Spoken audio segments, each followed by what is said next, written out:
Good morning. I will shortly be seeing His Majesty the King to offer my resignation as Prime Minister. To the country, I would like to say first and foremost, I am sorry. I have given this job my all, but you have sent a clear signal that the government of the United Kingdom must change, and yours is the only judgment that matters.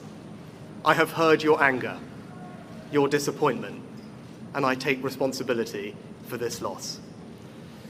To all the Conservative candidates and campaigners who worked tirelessly but without success, I am sorry that we could not deliver what your efforts deserved. It pains me to think how many good colleagues who contributed so much to their communities and our country will now no longer sit in the House of Commons. I thank them for their hard work and their service. Following this result, I will step down as party leader, not immediately, but once the formal arrangements for selecting my successor are in place. It is important that after 14 years in government, the Conservative Party rebuilds, but also that it takes up its crucial role in opposition professionally and effectively. When I first stood here as your Prime Minister, I told you the most important task I had was to return stability to our economy.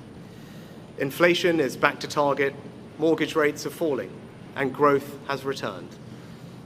We have enhanced our standing in the world, rebuilding relations with allies, leading global efforts to support Ukraine, and becoming the home of a new generation of transformative technologies.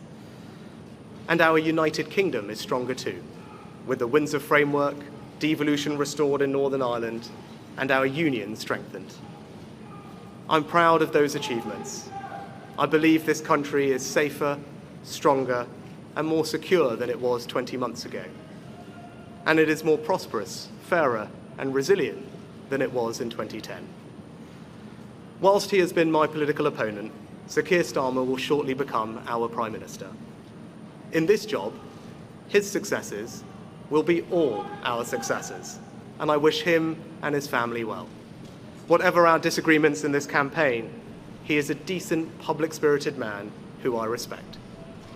He and his family deserve the very best of our understanding as they make the huge transition to their new lives behind this door, and as he grapples with this most demanding of jobs in an increasingly unstable world.